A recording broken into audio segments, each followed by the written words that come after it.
여러분 안녕하세요. 만나서 반갑습니다. 청춘 스마트 클래스에 오늘 사회를 또 맡게 된 김주아의 여러분 인사드릴게요. 안녕. 오늘은요 저한테 아주 뜻깊은 날이에요. 왜냐하면 제가 제주도에서 올라왔는데 그때 제 인생에 정말 큰 영향을 줬던 그 20대 초반에 앞으로 인생을 어떻게 살아야 되지? 나는 뭘 하고 살아야 될까? 뭔가 인생을 잘 살고 싶은데 라고 하는 고민을 했었었는데요. 그때 저한테 아주 큰 영향을 줬던 선생님을 오늘 특별히 모셨습니다. 왜냐하면 저랑 똑같은 또 고민을 하고 있는 분들이 있을 것 같아서요. 여러분, 여자의 모든 인생은 20대에 결정된다. 300만 부 베스트셀러 작가님이신 남인숙 선생님을 모셨습니다. 와, 박수 한번 주세요. 네, 반갑습니다. 책을 쓰는 작가 남인숙입니다.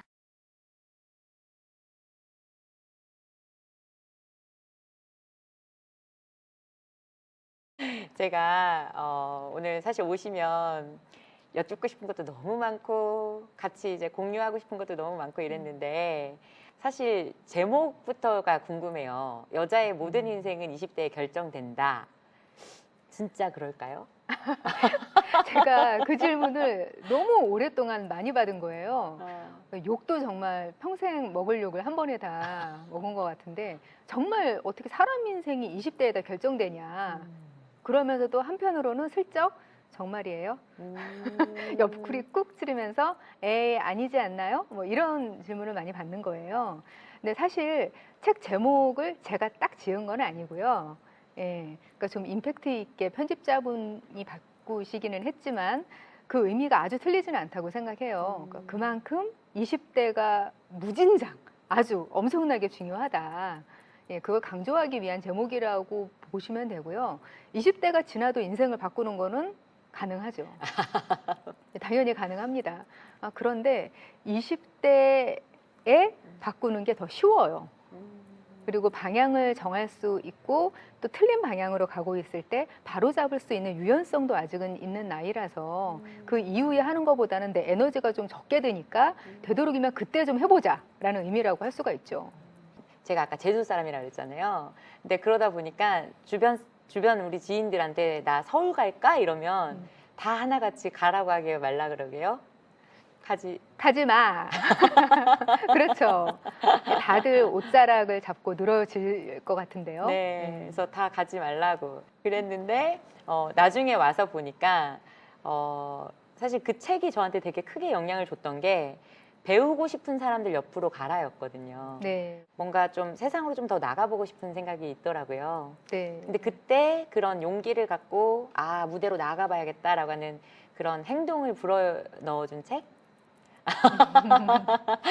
이다 보니까인데 사실 그런 고민들이 있는 친구들도 있을 것 같아요. 제 예전 20대라고 생각했을 때 네. 그런 내가 뭘 해야 될까 고민하는 그런 분들한테 뭔가 일과 사랑에 대해서 좀 오늘 얘기를 좀 해주셨으면 좋겠는데 네.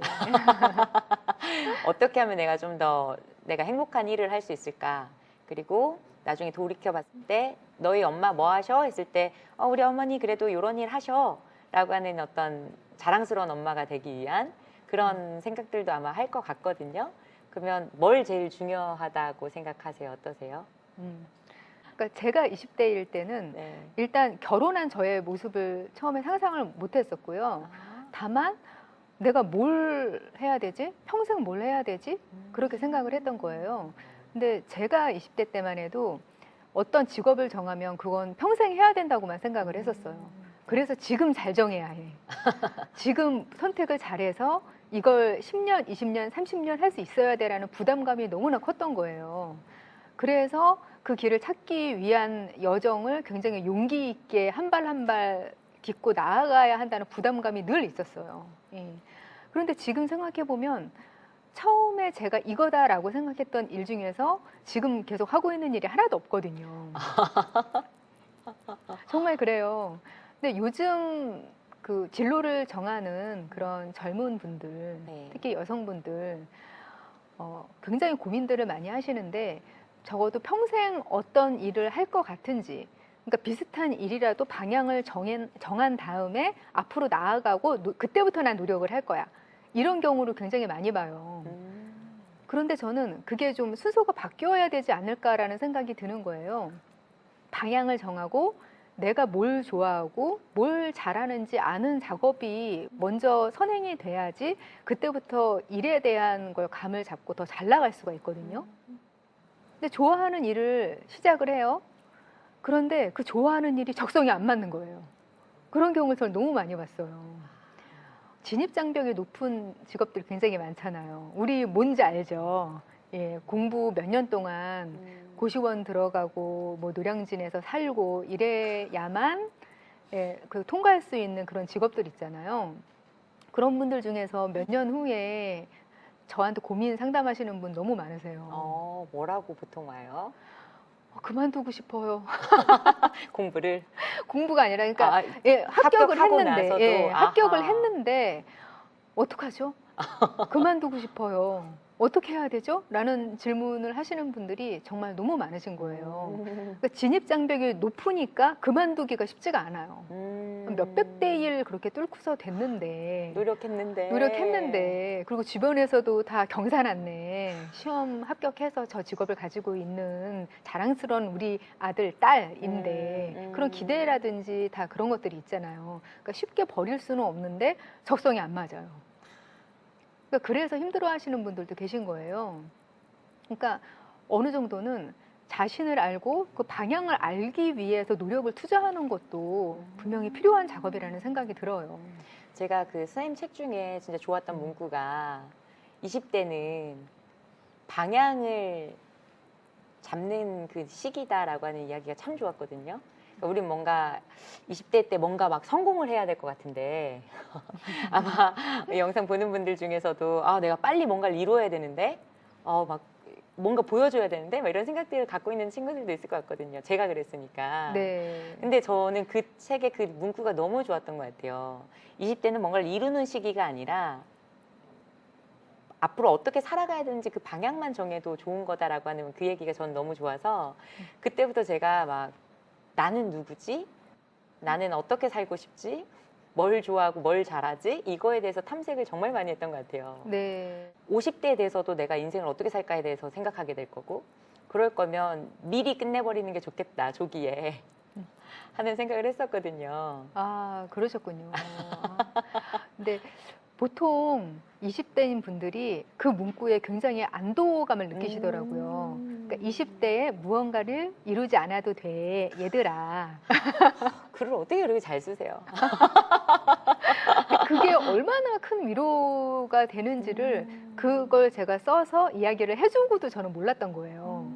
그러니까 글을 만들어서 공급을 하는 사람과 그리고 받아들이는 사람들의 그 수요가 너무 이게 다르더라고요. 제가 예측을 못한 부분에서 감동을 받거나 아니면 본인이 스스로 인생을 바꾸거나 하는데 근데 그 부분에서 내 인생을 바꿨어요 하는 분들이 굉장히 많으셨어요. 근데 지금 제가 생각을 해보니까 제가 인생에서 내 나이가 제일 많아. 나이가 왜 이렇게 많지? 라고 느꼈던 그런 시간들이 있었는데 그게 29살 때였던 거예요. 내가 인생이 왜 이렇게 나이가 내 많아 나이가 왜 했을 이렇게 때? 많지? 지금은 나이가 제일 많잖아요. 사실 살아오면서. 제일 많은데 29살 때 나이가 제일 많다고 느꼈었고 그러니까 머지않아서 졸업을 하고 내 진로를 결정을 해야 되는데 나이가 너무 많아. 이제 내 청춘은 끝났어. 그러니까 무언가 과제가 있는데 내가 이만큼 못 왔다고 생각이 들 때 나이가 엄청나게 많은 것처럼 느껴지는 거예요.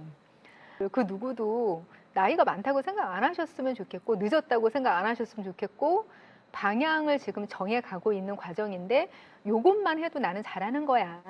이렇게 생각하시면 그냥 끝난 것 같아요. 그 나이에 수행해야 될 그 과제, 인생 과업 이걸 다 수행을 하시는 것 같아요. 그 책 제목 중에 내성적인 사람이라고 하는 것도 있잖아요. 네. 그럼 정말 그러세요? 굉장히 내성적인 사람이고요. 책 제목이 사실 내성적인 사람입니다예요. 근데 정말 사실은 에이, 설마. 에이. 에이. 왜냐면 그런 생각하는 분들이 있을 것 같아서요. 네, 그렇죠. 나도 내성적이고 아까 얘기한 것처럼 저분도 본인을 신입사원이라고 표현하시구나. 그럼 나랑 똑같으니까 나도 또 뛰어볼까 하는 또 용기가 될 것 같은데 그 와중에 또 이제 나는 내성적이라고 하시니 그런 분도 좀 용기를 좀 가졌으면 좋겠어가지고 정말 그러세요? 외향적이진 않으세요? 사람들이 외향적이다, 내향적이다 이거를 네. 무자르듯이 탁 나눠서 이 사람들은 다 외향, 이 사람들은 내향 이럴 수는 없어요. 다 이렇게 스펙트럼이 다양하게 그라데이션으로 이렇게 존재를 하는 거예요. 근데 저 같은 경우는 이 그라데이션이 있는 스펙트럼에서도 내향인 쪽으로 저쪽 끝에 아주 극단에 있는 그런 사람이에요, 솔직히. 근데 이런 사람이 어떻게 다른 사람들이 많은 곳 혹은 카메라 앞에 나서서 이렇게 종알종알 이야기를 할 수 있을까라고 생각을 하실 수가 있는데 그거랑은 다른 문제예요. 예. 그러니까 내향인이라는 것은 신경계라든지 아니면 호르몬 분비나 이런 거부터가 다르게 태어나요. 우리가 너 성격 좀 고쳐 이렇게 이야기들 많이 하잖아요. 네네. 보통 내성적인 모습 보이면. 그런데 신생아들을 대상으로 실험을 한 게 있어요. 뭐예요? 그러니까 신생아들이 이렇게 누워 있어요. 여럿이 한 방에. 네. 그러면은 한쪽에서 스피커를 트는 거예요. 음악 같은 걸. 그럼 그렇게 틀었을 때 어떤 아기들은 음악이 나오는 방향을 향해서 몸을 이렇게 틀어서 그렇게 보는 아기들이 있고 오히려 스피커 방향을 등지고 반대로 몸을 틀은 그런 아기들이 있었다는 거예요. 근데 추적 관찰을 해보니까 스피커를 향해서 누웠던 사람들은 외향적인 어른으로 자라고 스피커를 등졌던 시끄러워 이랬던 아기들은 내향적인 사람으로 자라더라는 거예요. 우리 사실은 타고나고 고칠 수가 없는데 저는 내향인으로 타고나서 어떤 외부적인 자극이나 많은 활동이나 아니면 많은 사람들 이런 것들을 많이 피로해하는 그런 체질과 정신과 취향 이런 것들을 타고난 사람이었던 거죠. 근데 그런데도 불구하고 이렇게 활동을 하고 이야기를 할 수 있는 이유는 제가 이름 붙인 거예요. 사회성 버튼이라고 저는 불러요. 너무 네. 이름 좋다. 뭔지 사회성 버튼. 예 짐작이 가시죠. 네, 뭔지. 버튼 눌러야 될 것 같아요. 예, 지금 엄청 누르고 있어요. 지금. 그 버튼을 딸깍 하고 켜면 그때는 제가 제 안에 있는 외향성을 끄집어내서 활동을 하는 거죠. 근데 그러다가 이제 집에 가면 버튼 끄고 저는 자겠죠. 그러면 사람이 변한다는 거네요. 변한다기보다 우리 안에는 외향적인 모습과 내향적인 모습이 비율만 다르지 다 있어요. 그리고 외향인들도요, 내향인의 특성이 필요할 때가 있거든요.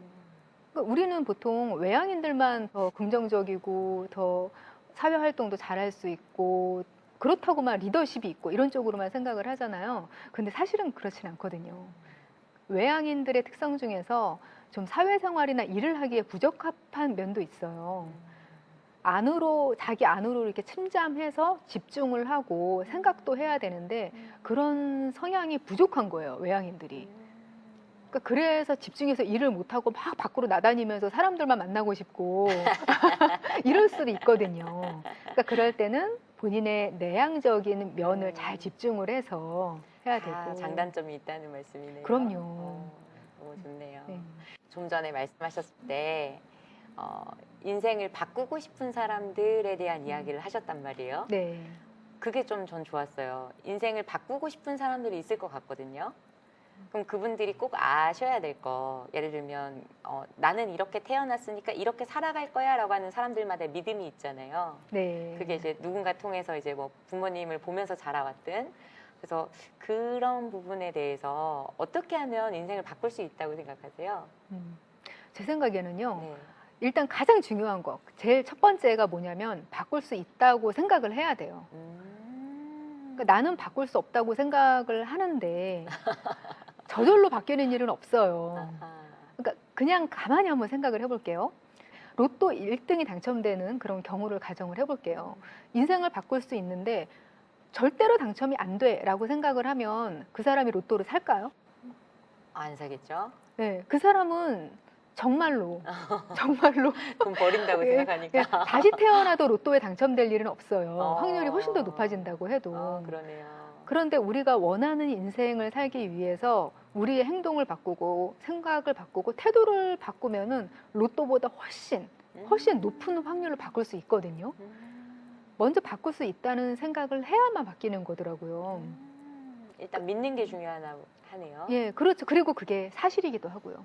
바뀔 수 있기도 하고요. 그러니까 보통 좀 내가 흙수저를 물고 태어났고 뭔가 이번 생은 망했어. 다시 태어나지 않는 한 아, 이번 생은 틀린 것 같아. 이렇게 생각을 한다고 해도 사실은 길이 있거든요. 전부 길이 있고요. 그리고 저도 뭐 그냥 이렇게 보면 순탄한 인생을 살고 그래서 우리 대표님과 같이 있는 것처럼 보일 수도 있어요. 어떻게 보면. 근데 많은 안 좋은 일들도 같이 겪고서 여기까지 온 거거든요. 그런데 그때마다 느낀 게 뭐냐면은 그 정말 흙수저 이걸 바꿀 수 없다고 생각하면 절대 안 되잖아요. 네. 근데 이게 바꿀 수 있다고 생각하는 순간 많은 것들이 바뀌고요. 제가 나쁜 일을 겪어요. 그러면은 가만히 살펴보면 그 나쁜 일들 뒤에 좋은 일이 있는 거예요. 분명히 좋은 면이 있어요. 그러니까 제가 지금까지 살면서 갖고 있는 모든 좋은 것들은 가장 안 좋은 일 때문에 저한테 온 거예요. 그걸 추적해 보면 정말 그래요. 그러니까 아무리 나쁜 일이 있어도 이 일 뒤에 뭐가 숨어 있을까? 예, 그런 생각을 한번 갖고 찾아보시고 그걸 잡고 터널을 뚫고 나가려고 생각을 하시면은 분명 좋은 일이 오고 성공이 오고 인생을 바꿀 수 있고 예, 그렇더라고요. 그러니까 일단 저는 바꿀 수 있다고 말씀을 꼭 드리고 싶어요. 정말 그렇거든요. 그러면 그런 것도 들려주시면 좋을 것 같아요. 엄마의 그 프로그래밍 그 부분에 대해서도 좀 한번 얘기해 주시면 좋을 것 같아요. 네, 보통 부모님이요 되게 사랑하는 부모님이잖아요. 네, 그렇죠. 예, 그리고 부모님의 가치관이라든지 태도라든지 이런 걸 어느 정도 머리가 굵어지면 다들 마음에 안 들어해요. 예, 다들 그래요. 한 20살만 돼도 그때부터 예, 전혀 다르다고 생각을 하는데 문제는 못마땅하다고 생각하는 그런 면들조차 알고 보면은 내 안에 다 그러니까 프로그래밍 하듯이 예, 내 안에 다 태도와 가치관, 행동 그런 것들로 다 사실은 박혀 있는 거예요. 근데 그걸 의식을 못하고 내가 이제까지 살던 대로 계속 살게 되면 내가 마음에 안 들어하는 부모님의 인생을 그대로 답습하게 되는 거죠. 그러면서 그걸 흙수저 때문이야 라고 이야기를 하게 되는 거죠. 그런데 그걸 의식을 한다. 그럼 그때부터 각성이 시작되는 거죠. 알고 보니까 내가 이렇게 생각하는 거 우리 부모님의 영향이었네. 송충이는 솔잎을 먹어야지. 언감생심 그런 거 그렇게 바라는 거 아니야. 그리고 보통 사람은 부자가 될 수 없어. 평범한 사람은 여기까지밖에 못 올라가. 세상이 아무리 공평해졌다고 해도 출발선이 다른데 쟤네를 어떻게 따라가. 이런 식으로 생각하는 내 뒤에 사실은 부모님의 가치관이 있지 않았나. 너무 맞는 말씀인 게 저도 저희 어머니한테 매일 들었던 이야기가 돈 벌기가 그렇게 쉬운 줄 아느냐고 그 이야기를 어릴 때 많이 듣고 컸던 것 같아요. 그래서 저는 계속 그렇게 믿었던 거예요. 돈 벌기는 쉬운 게 아니야. 근데 또 세상에 나와서 제가 봤더니 정말 그거를 놀이처럼 즐기는 분들도 또 되게 많더라고요. 네. 그러면서 제가 느낀 거예요. 아까 말씀하신 것처럼 우리 어머니의 생각이 그대로 나한테 온 거였구나.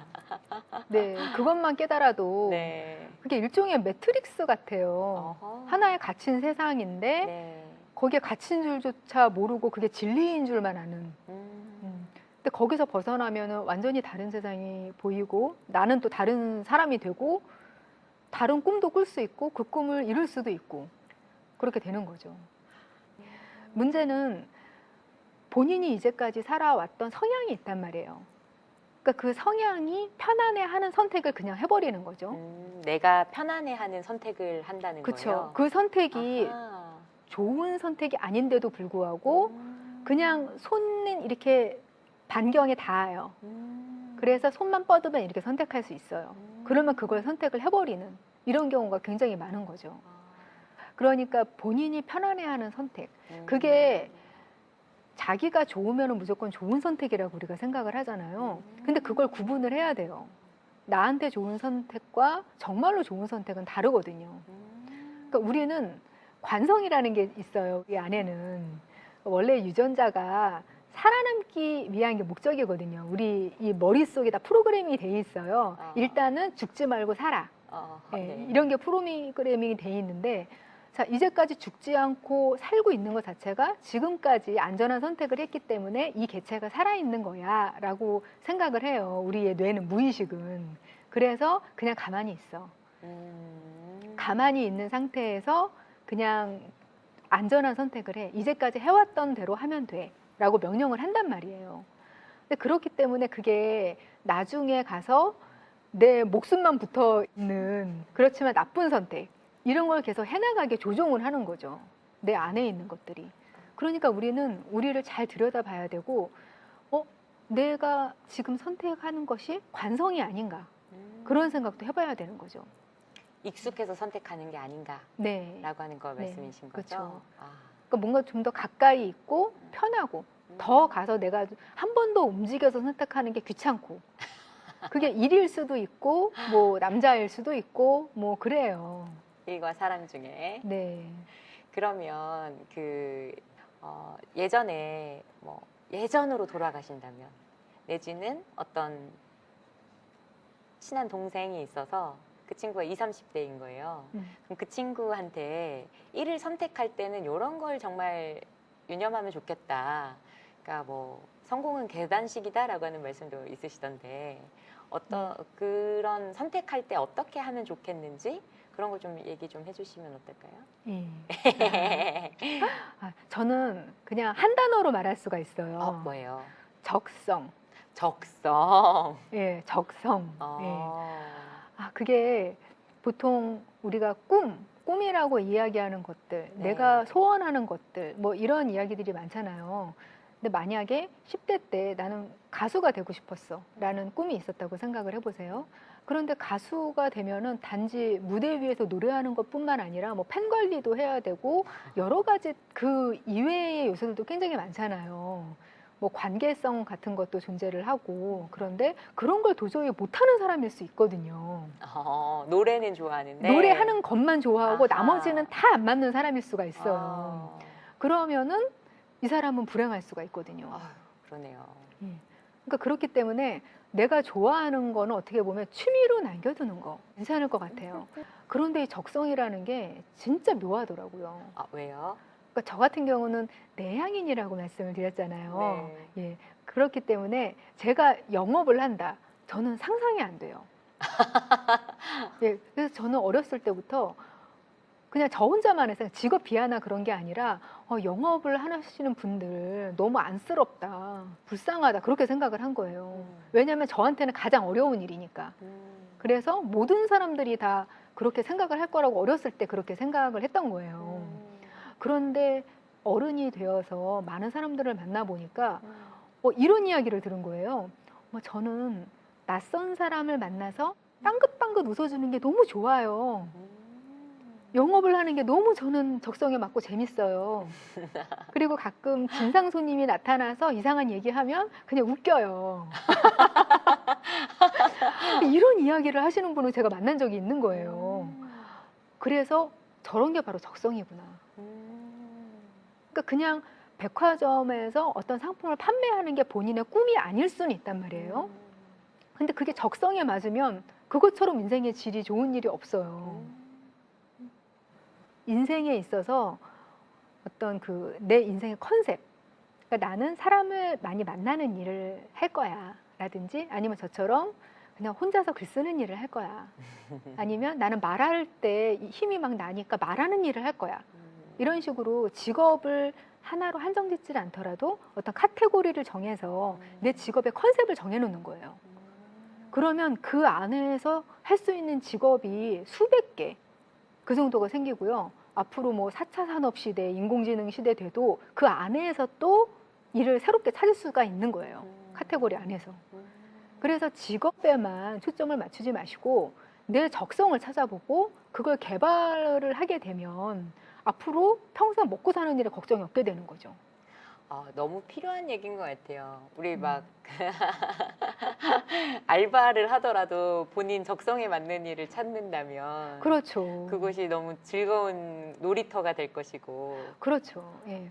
저 같은 경우는 그 대학생 때 네. 과외 알바, 학원 강사 알바 이런 것도 해본 적이 있어요. 네. 근데 그 경험이 너무나 값졌던 게 뭐냐면은 저는 아이들을 가르치면 안 되는 사람이라는 걸 깨달은 거예요.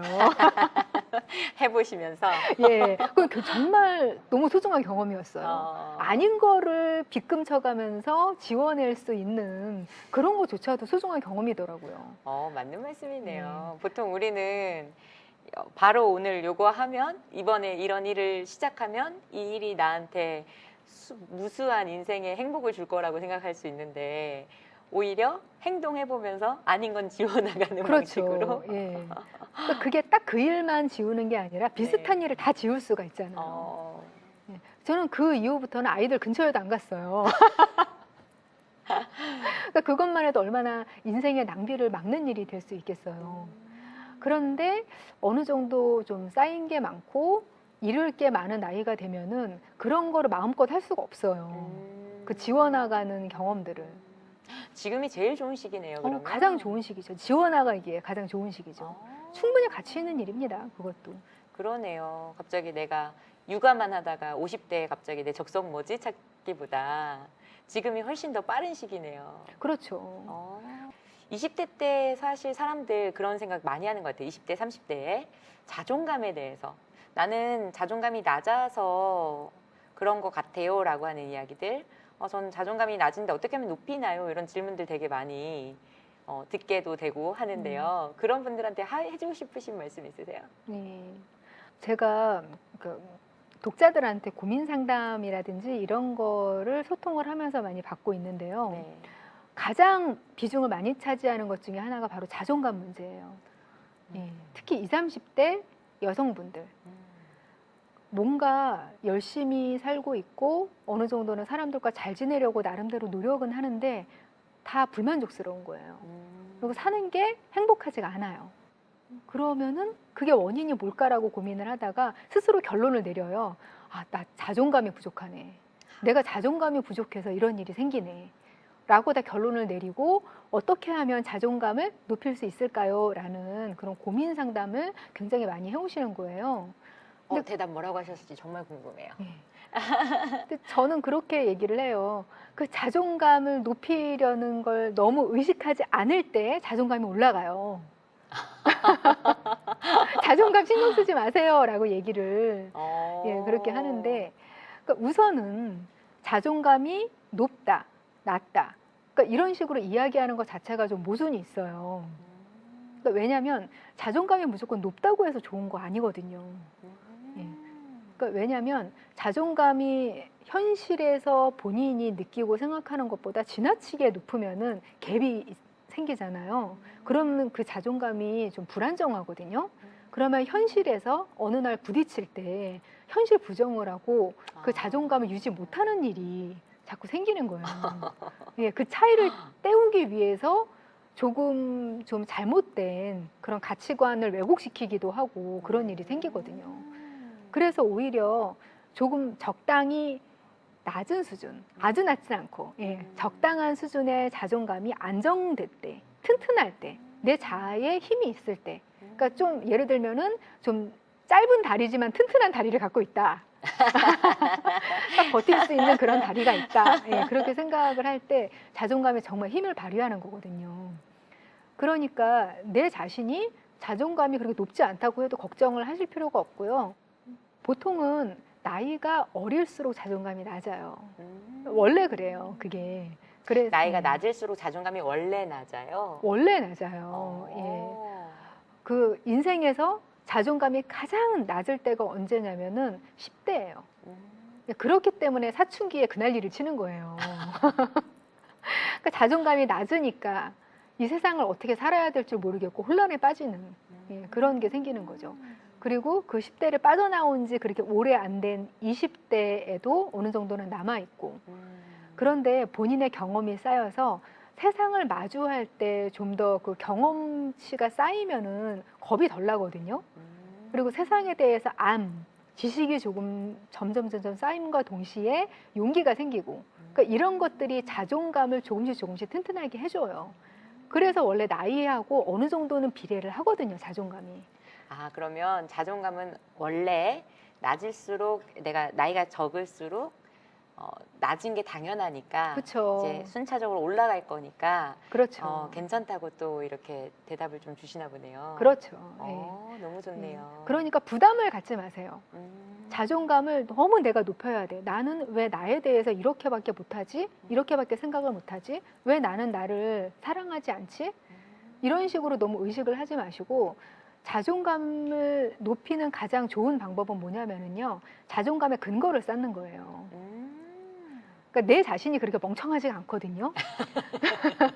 그래서 나는 존경할 만한 사람이야 라고 그냥 내 자신한테 말한다고 해서 내가 납득을 못해요. 근거를 대줘야지 자신이 납득을 한단 말이에요. 예, 그래서 내 자신한테 근거를 보여주면 돼요. 차근차근 근거를 쌓아주는데 자꾸 뭔가 나가서 일을 하고 작지만 결과물을 보여주는 거예요. 그리고 만약에 결과물을 다 보여줄 수 있는 능력이 안 된다고 생각을 한다. 예를 들면 그러면 뭘 하면 되냐면요. 이거 하나만 해도 자존감이 올라가요. 3년 동안 매일매일 한 가지 일을 한번 해보는 거예요. 그러니까 만약에 내가 영어 공부를 하루에 딱 10분만 할 거야, 나. 그냥 문장 한 개만 외울 거야. 이거를 3년을 해보세요. 분명히 다르거든요. 사소한 거지만. 만약에 내가 3년 후에 공부를 해서 프리토킹을 외국인이랑 할 수 있는 수준이 될 거야. 이렇게 목표를 정하면 3년 후에 어떻게 될까요? 아무것도 못할 것 같아요. 네. 나는 쓰레기야. 목표를 정했는데 못했어. 이럴 수가 난 있어요. 한국 사람이지? 막 이러면서. 그런데 목표를 다르게 잡아보는 거죠. 하루에 10분간 매일매일 영어 공부를 할 거야 라고 하면 결과물이 어떻든 간에 그냥 나는 하면 되잖아요. 자존감 너무 높아지겠는데요? 만약에 3년 후에 영어 실력이 그다지 좋아지지 않아도요. 네. 나는 3년간 매일 영어 공부를 한 사람이야. 끈기 있는 사람이야. 그렇죠. 나는 뭘 해도 될 사람이야. 네. 그러니까 그 자부심이 자존감하고 연결이 돼요. 바로 올라가요. 그렇게 할 수 있는 사람들은. 너무 좋네요. 저는 그 자존감하고 사랑이랑도 연결해보고 싶어요. 네. 왜냐하면 자존감이 높을수록 혹은 낮을수록 선택하는 그런 배우자도 달라질까요? 그거 확실합니다. 정말요? 네, 자존감과 네. 그 배우자나 연인 선택하는 건 너무나 관계가 깊어요. 왜요? 네.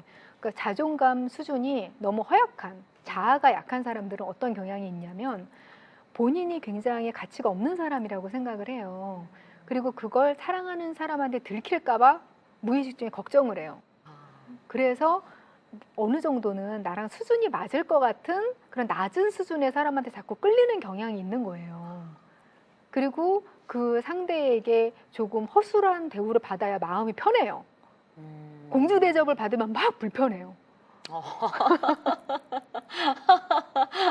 그러니까 귀한 대접을 받으면 불편한 사람이 된다면은 어떤 관계를 맺게 될지가 뻔하지 않을까요? 정말 자존감은 좋은 관계를 형성하는 데 있어서도 너무나 중요한 역할을 하는 거죠. 자존감이 그런 배우자를 선택하는 데 있어서도 아주 영향을 주는데 그 자존감을 높이기 위해서는 매일 똑같은 습관을 가지고 계속 꾸준히 해보는 거 이러면 자존감이 높아진다는 말씀인 건가요? 그렇죠. 그렇게 해서 내 자아를 튼튼하게 만들어 놓고 나는 괜찮은 사람이야 라는 생각이 점점 강해지면 그 이후에 나를 행복하게 해줄 수 있는 사람도 내가 잘 선택을 할 수가 있는 거죠. 그러니까 자존감이 낮고 자아의 힘이 약한 사람들의 특징이 뭐냐면요.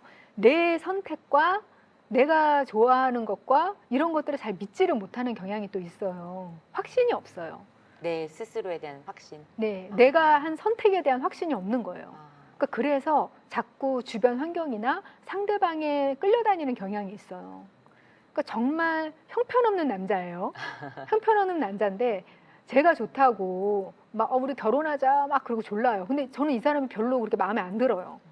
그리고 성격도 별로인 것 같고 이렇게 행복하게 할 만한 그런 여건이 안 되는 사람 같은데 이 사람이 자꾸만 끈질기게 저한테 좋다고 하고 막 몰아붙이니까 자꾸 흔들리는 거예요. 그러니까 내가 싫고 좀 못마땅하고 이렇게 생각하는 거에 대한 확신이 안 생기니까 자꾸 주변 환경이라든지 확신을 가진 다른 사람에 의해서 흔들리는 거죠. 근데 그러다가 어영부영 정말 결혼을 딱 눈 떠보니까 결혼이 돼 있어. 막 이런 어머, 경우가. 여기 어디지? 예. 그제서야 후회를 하고 뭐 이런 경우가 자꾸 생길 수가 있는 거죠. 그러니까 자존감은 중요하기는 해요. 온 인생에 있어서 다 영향을 미치는 중요한 거긴 한데 또 너무 그거에만 매달려서 의식을 하면 오히려 자존감을 높이는 활동을 하는데 지장이 있으니까. 그러니까 내 자아의 힘을 키우는 거는 오히려 그 자아를 지나치게 의식하고 안으로 파고들수록 더 못하게 돼 있어요. 네. 그러니까 세상이 굉장히 큰 거울이거든요. 그 거울에 내 자신을 비출 수 있어야 나를 볼 수가 있고 나를 성장시킬 수가 있는데 자꾸 골방 안에 들어가서 내 자신은 막 이렇게 벽을 보면서 수련을 하는 거죠. 눈을 감고 명상하면서 나는 어떤 사람인가, 나는 뭘 좋아하는가 이런 식으로 자꾸 안으로 나한테만 질문을 한다고 해서 그게 답이 뚝 떨어지지가 않는 게 재료가 있어야 되는데 경험이 있고 세상에 나를 비춰봐야지 그걸 근거로 판단을 하고 선택을 하고 나를 볼 수가 있거든요. 그러니까 어떤 일을 만나고 자꾸 해봐야 돼요. 그래야 나를 알게 되고 나를 아는 게 자존감으로 연결이 되는 거죠. 중요합니다. 행동을 계속 해보는 것. 그렇죠. 시도와 시도를. 예, 네. 행동을 해보고 한 번쯤 관심 가는 것들 그런 것들을 실제로 한 번은 해보는 거예요. 가보고 또 눈으로 직접 보기도 하고 확인도 해보고 이런 것들. 심지어 그런 것들 전부 이렇게 피곤해하는 분들은 검색하는 것조차 귀찮아하시는 분들도 있어요.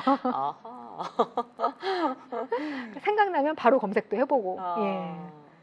그게 그렇게 20, 30대를 지낸 것과 그런 거 없이 그냥 이제 계속 살아왔던 대로 사는 거랑 인생이 미래가 너무 다르겠어요. 완전히 달라지죠. 그러니까 점점 살면 살수록 그 차이는 점점 이렇게 쫙 갈라지죠. 학교 다닐 때 비슷비슷했는데, 그렇죠. 작은 차이가 예. 계속 이렇게 벌어지구나. 그렇죠. 무엇을 바라보느냐, 어떤 태도로 사느냐, 그리고 내가 할 수 있을까? 예, 그거에 따라서 너무나 많이 달라지는 거죠. 생각을 바꾸고 아래에서 깨어나야 되는 거죠. 관성의 안, 이제까지 살던 대로 그리고 부모님이 살던 대로 예, 그렇게 그냥 내 생각이 가는 대로 가지는 대로 사는 거. 그럼 그렇게 하면 미래가 바뀔까요? 바뀌죠. 너무 좋네요. 그 알은 몇 살에 깨도 바뀌어요. 뭔가 삶의 색깔이 바뀌고 자아를 인식하는 태도가 바뀌는 거죠. 네. 그러면 그거 궁금해요. 20대 경제 개념, 돈에 대한 거 요새 트렌드가 되게 돈에 대한 관심들이 너무 많아지고 있어요. 요새 사회적으로. 그럼 20대 때 그 돈에 대한 생각을 어떤 식으로 우리가 품고 있어야 좋을까요? 그러니까 돈은 네. 필요합니다. 그리고 20대에는 어릴 때 너무 돈하는 거 좀 너무 속물스럽지 않나? 그런 거 그렇게 어릴 때부터 신경을 쓰면 좀 너무 순수한 마음을 잃어버리는 게 아닐까. 그 나이 때 가져야 할 것들을 잃어버리지는 않을까? 이런 걱정들을 많이 해요, 사실은. 근데 돈에 대해서 관심이 있다고 해서 20대에 꾸어야 할 꿈을 다 포기하고 그러는 것도 아닌데 이걸 양립을 못한다고 생각하는 것 자체가 사실은 모순이 있어요. 근데 한 번쯤은 저는 그렇게 생각을 해요. 경제 공부 그리고 돈 공부 이거를 잠깐은 한번 푹 빠지는 거 정말 필요하다고 생각을 해요. 이거를 평생 그것만 나는 투자하는 인생을 살 거야 하면서 평생 그쪽으로만 관심을 가지고 다른 건 다 포기하고 이런 삶을 살라는 게 아니에요. 그러니까 어떤 투자자들은 정말 전문 투자하시는 분들이 있거든요. 근데 그분들을 따라갈 수는 없다고 생각을 하고 모든 사람이 다 그렇게 살아서도 안 된다고 생각을 해요.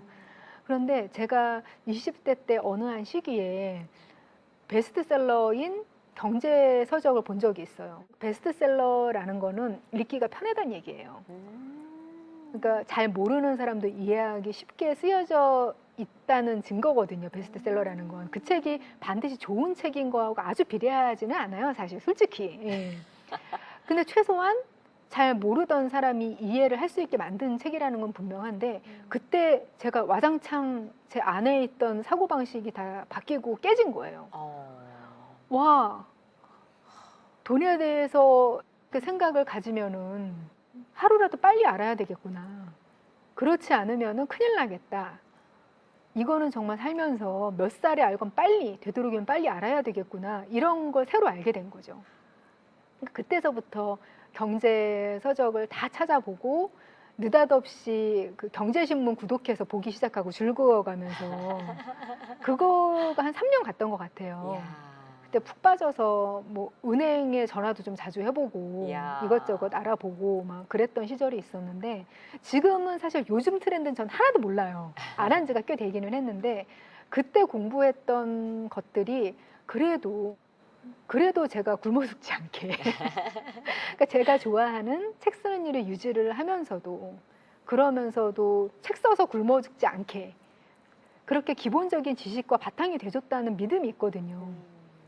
근데 그건 굉장히 필요한 일이고 일생에 최소 한 번이라도 우리는 공부를 제대로 해볼 필요가 있어요. 돈에 대해서. 빨리 알수면 좋다고 생각을 해요. 빨리 알면 알수록. 사실 오늘 모신다고 하니까 질문을 미리 받았었어요. 네. 질문이 많이 올라왔었는데 그걸 제가 좀 여쭤볼게요. 첫 번째 질문입니다. 운둔형 작가로 지내시다 본격적인 멘토로서 활동하고 계시는데 결정을 내린 계기가 있나요?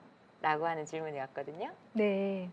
제가 원래는 해외에서 더 팬들이 많은 그런 작가예요. 그래서 국내의 그런 팬들보다는 해외 팬들이 책을 많이 사주어서 그러니까 그것 때문에 제가 좀 안일하게 살았던 것 같아요. 그러니까 책만 쓰고도 저는 괜찮았어요. 그냥 제 직업을 충분히 유지를 할 수 있었는데 그러니까 대외 관계 같은 게 갑자기 안 좋아진 거예요.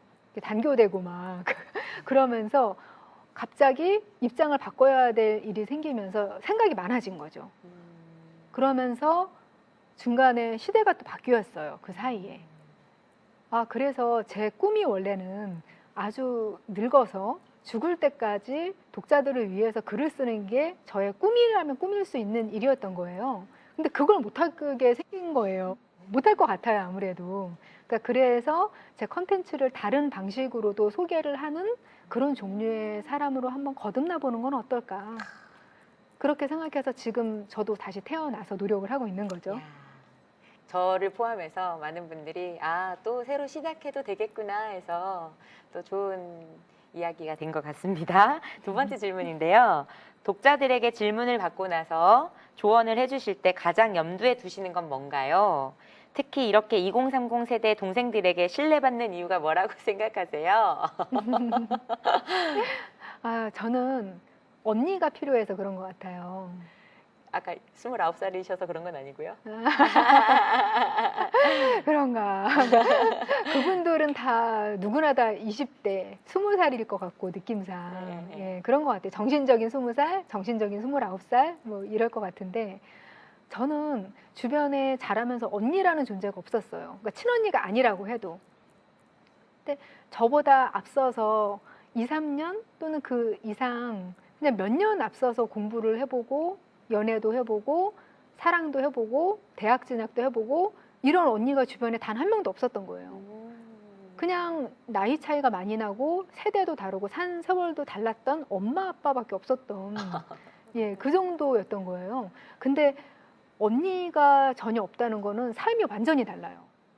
저는 책벌레였기 때문에 여러 가지 세상을 다 책으로 배웠는데 책에서는 야 그런 남자 만나지 마 이런 얘기 해주는 책이 없었어요 당시에. 알고 보니까 세상에 나왔더니 너무나 그 좋은 그렇게 점잖은 말로 방송에서 또는 책에서 가르쳐줬던 그런 것들이 다 틀린 거예요. 좀 더 현실과 다르게 네네. 다 이렇게 완화시키고 어느 정도로 보정해서 알려주는 거였던 거죠. 현실은 그게 아니었던 거죠. 그래서 저는 하다못해 대학에 들어갔을 때도 대학 생활에 대해서 너무 몰라서 시간표도 짤 줄 몰랐던 거예요. 근데 그걸 주변 친구들이 보고 약간 무시하더라고요. 쟤는 이렇게 별걸 다 모르는 애네? 이런 식으로. 근데 그게 인생의 모든 과정에서마다 다 작용을 했어요. 정말 언니가 없어서 너무 기본적인 것조차 몰랐던 것들이. 그러니까 가르쳐주는 사람이 없으면 그거 아세요? 머리도 제대로 못 감아요. 그러니까 뭐 부모님이 없거나 아니면은 좀 나이가 많거나 이런 그런 분이 옆에서 돌봐주지를 못하는 사람들이라고 봤을 때 머리 감는 법, 운동화끈 매는 법조차 모르는 성인들이 많아요. 그런 것들이 저는 제가 약간 안타까움이 있었던 거죠. 그리고 제가 20대를 벗어나면서 아, 이제 20살이 되는 친구들은 그런 거 안 겪었으면 좋겠어. 그러니까 뭔가 옆에서 옆구리 찔러가면서 얘 너한테만 해주는 얘긴데 아무한테도 내가 얘기했다고 하지 마. 이렇게 할 만한 얘기들을 하고 싶었던 거죠. 근데 그렇게 하면서 고민도 언니가 돼서 들어주는 거예요. 약간 아, 이런 고민하면 나를 이상하게 보지 않을까? 이런 식의 고민도 저는 다 들어줘요. 근데 들어주는 것만으로도 굉장히 도움이 되고 몇몇 포인트로 한두 가지만 이야기를 해줘도 언니가 없어서 잘 몰랐던 그런 분들은 깨지게 되죠. 오늘 아마 우리 대화 나눴던 많은 것들에서 큰 영향들 받으셨을 것 같아요. 이 영상 보는 분들도 뭔가 다시 20대 앞으로 미래를 바꾸실 여러분들을 응원하면서 오늘 시간 마쳐볼까 하거든요. 이상 주알과 김주아 남인숙 작가였습니다. 네, 감사합니다. 여러분 응원합니다. 안녕.